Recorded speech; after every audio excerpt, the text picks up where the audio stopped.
Good morning all of you.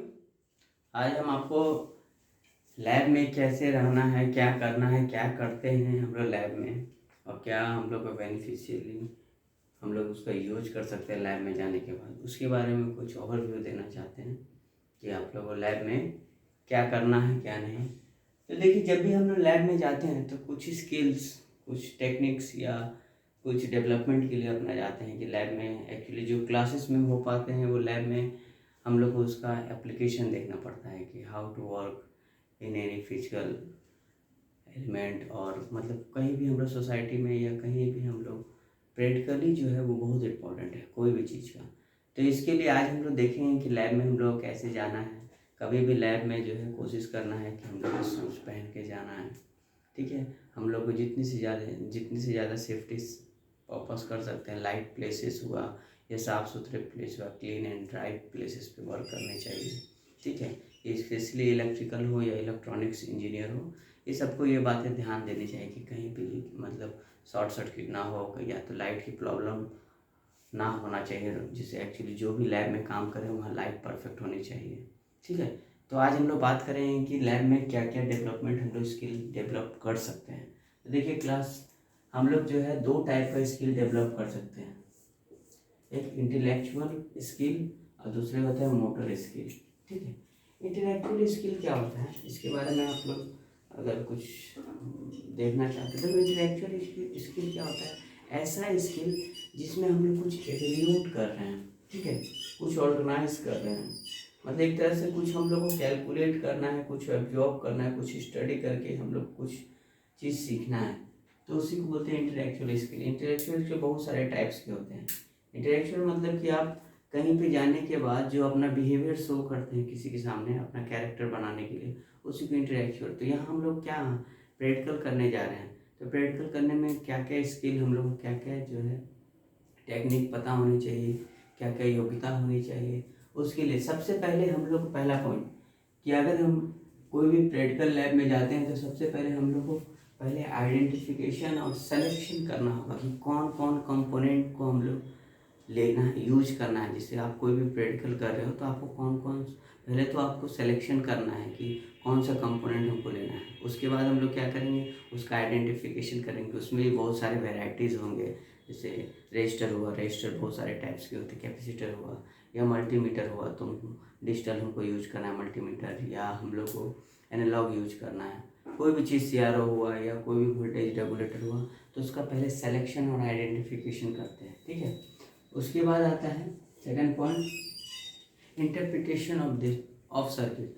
पहले तो हम लोग को उस सर्किट, जो भी सर्किट हमको बनाना है उसके बारे में आइडिया होना चाहिए, चाहे वो तुमको सर से मिले या तुमको कोई मॉड्यूल से मिले या कोई बुक से मिले, कि सर्किट में आके रियल में हम लोग क्या बताना चाह रहा है।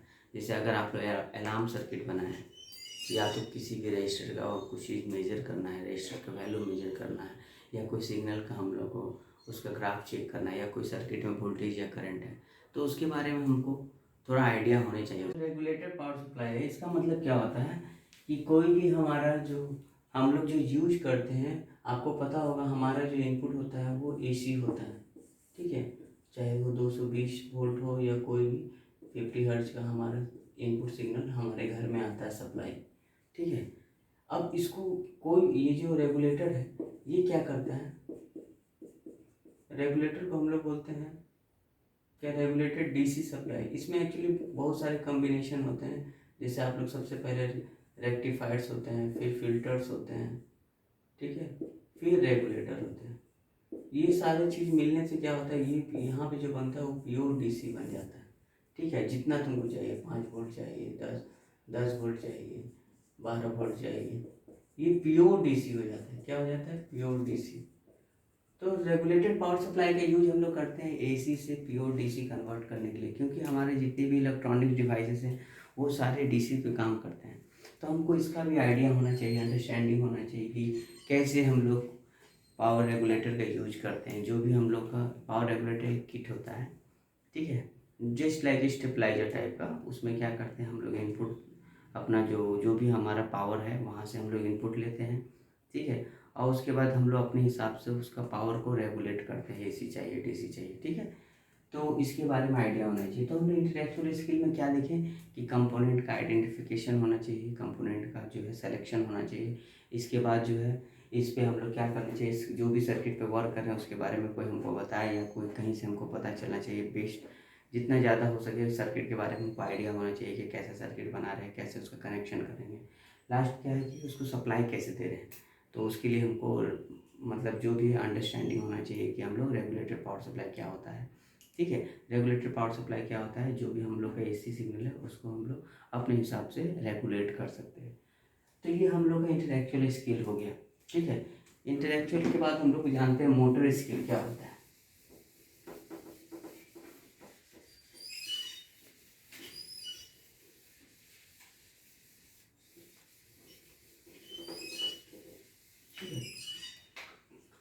देखिए, मोटर स्किल का मतलब आपको पता होना चाहिए। मोटर स्किल मतलब कि हम लोग जो मोटर से नाम से ही पता चलता है कि हम लोग अपना मसल्स या अपना बॉडी लैंग्वेज या हम लोग अपना फिजिकली जो भी कहीं भी लैब में काम करें तो कैसे अपना एबिलिटी बढ़ा सकते हैं, कैसे हम लोग कुछ जैसे अपना हाथ से कैसे क्या क्या क्या छूना है, कैसे छूना है, कैसे वर्क करना है लैब में, इसी को मोटर स्किल बोलते हैं। आप लोग मोटर स्किल के बारे में जब बचपन में पढ़े होगे तो मस्कुलर अरेंजमेंट, मस्कुलर का मूव कराना मतलब अपना जो मसल्स है उसी को मूव कराना, अपने हाथ जैसे पोस्चर को जैसे है अपने हिसाब से रोटेट कराना, उसी को मोटर स्किल बोलते हैं। मोटर स्किल भी बहुत इंपॉर्टेंट है मैनेजमेंट की व्यू से, मगर यहाँ पे हम लोग मोटर स्किल में यही जाने हैं क्या क्या हम लोग देख सकते हैं, क्या क्या अपने हाथ का यूज कर सकते हैं। ठीक है, कैसे कैसे यूज करना है, क्या करना है।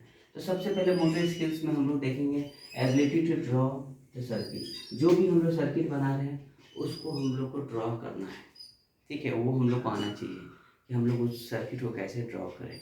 जब तक हम लोग को सर्किट के बारे में आइडिया नहीं होगा हम लोग कोई भी एक्सपेरिमेंट नहीं कर सकते। सेकंड पॉइंट आता है ability to measure various parameters. अब आपको ये भी पता होना चाहिए कि जो भी सर्किट है उसमें कोई भी चीज़ हम लोग वोल्टेज हुआ, करंट हुआ, पावर हुआ, एनर्जी हुआ, क्या कैलकुलेशन हमको आना चाहिए, कैसे करते हैं। ठीक है, इसके बाद हमको ये भी आना चाहिए ability to test the component using multimeter. जैसे आप जो भी कंपोनेंट हम लोग यूज कर रहे हैं, जैसे आप लोग रेजिस्टर यूज कर रहे हैं, कैपेसिटर यूज कर रहे हैं, ट्रांजिस्टर यूज कर रहे हैं, डायोड यूज कर रहे हैं, तो इसका जो भी रेजिस्टेंस हुआ, करंट हुआ, वोल्टेज हुआ, ये सब मेजर हमको करने आना चाहिए। पहले इसका आइडिया होना चाहिए, क्योंकि आप कोई जो भी कंपोनेंट यूज कर रहे हैं अगर उसका हम लोग रजिस्टर का वैल्यू नहीं निकाल सकते तो हम लोग को पता नहीं चलेगा रजिस्टर कितना यूज कर रहे हैं। कैपेसिटर का वैल्यू नहीं निकाल सकते तो पता नहीं चलेगा। हम लोग कोई भी ट्रांजिस्टर यूज करें तो ट्रांजिस्टर अब हमको यही नहीं पता चलेगा कि NPN है या PNP है, तो हम लोग उसका यूज नहीं कर सकते। क्या हम आप लोग जब पढ़े होंगे तो NPN ट्रांजिस्टर में क्या होता है, होल्स इलेक्ट्रॉन्स की संख्या ज़्यादा होती है, मेजॉरिटी इलेक्ट्रॉन्स होते हैं। सेम PNP में क्या होते हैं कि हमारा होल्स की मेजॉरिटी होती है, माइनॉरिटी इलेक्ट्रॉन्स होते हैं। तो ये सब आइडिया कब लगेगा, जब हमको उसका कैलकुलेशन आना चाहिए। तो हमारा एक डिवाइस होता है मल्टीमीटर, जो ये सारे वेरियस मेजरमेंट कर सकता है, वोल्टेज निकालना, करंट निकालना, ठीक है, रेजिस्टेंस का वैल्यू निकालना, कैपेसिटेंस का वैल्यू निकालना, या डायोड का जो है मतलब उसका डायोड का जो है वो इंटरनल रेजिस्टेंस निकालना, फिर ट्रांजिस्टर को बताना कि NPN है, PNP है।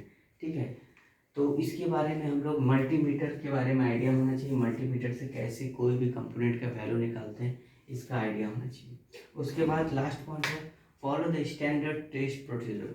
अब आप जो भी स्टेप फॉलो कर रहे हैं वो स्टैंडर्ड होना चाहिए। ऐसे नहीं कि बस सर्किट को किसी तरह जोड़ दिए, ठीक है, किसी तरह का उसको करंट सप्लाई दिए और उसका हम लोग यूज करें, ऐसा नहीं होना चाहिए। हम लोग को अगर कोई भी वर्क कर रहे हैं तो उसका एक मेथड होना चाहिए, स्टैंडर्ड मेथड, कि भैया ऐसे फर्स्ट स्टेप ये है, सेकंड स्टेप ये, प्रोसीड्यूर जो होना चाहिए वो स्टैंडर्ड होना चाहिए।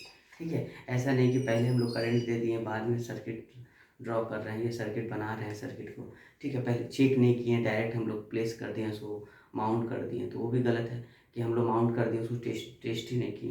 तो पहले उसको टेस्ट करके अपना पता मतलब हम लोग कैलकुलेट करना होगा उसका वैल्यू क्या है क्या है। तो ये सारी दो चीज़ इंटेलेक्चुअल स्किल और मोटर स्किल हमको कोई भी लैब में जाने से पहले पता होना चाहिए। ठीक है, ये आपको आइडिया होना चाहिए कि कैसे हम लोग लैब में क्या करते हैं। ठीक है, लैब में नॉर्मली हम लोग इंसुलेटिंग मटेरियल का यूज करते हैं। जैसे आप लोग शर्ट पहने हो तो कोशिश करना हाफ शर्ट पहने, ठीक है, अगर कोई भी भींगा हुआ मतलब अगर कहीं भी मतलब पानी वानी है तो उसको क्लीन करें। या तो लाइट नहीं आ रहा तो लाइट का अरेंजमेंट करें, ठीक है। अगर पावर सप्लाई आ रहा है तो उसको देखना है कि पावर सप्लाई जो है परफेक्ट आ रहा है कि नहीं, ठीक है, उसमें ग्राउंडिंग सिस्टम है कि नहीं, ठीक है। अगर लैब में हमारा जो है फायर एक्सिस्टेंट नहीं है तो उसका अरेंजमेंट करें कि कहीं आग लग जाए तो तुरंत हम लोग उसको यूज कर सकें। तो ये सब लैब में हम लोग को देखना चाहिए। मस्ट बी शूज़ हम लोग को श्योरली पहनना है लैब में। अगर हम लोग को उसका एप्रॉन टाइप का मिले जो हमारा सेफ्टी दे सके तो वो सब भी हम लोग यूज करते हैं। तो यहाँ पे तो हम लोग को कॉलेज है तो उतना अरेंजमेंट नहीं, मगर कोशिश ये करना है जितना से ज़्यादा इंसुलेटिंग मटेरियल हम लोग को वेयर करना चाहिए, जिससे हम लोग को कोई शॉकिंग प्रॉब्लम ना हो, कोई भी झटका या कोई भी प्रॉब्लम ना हो सका, ठीक है। तो ये हमारा स्किल्ड है जो आपको लैब में या प्रैक्टिकल में करते समय देखने हैं या आपको इसका यूज करके करना है। ठीक है क्लास, थैंक यू।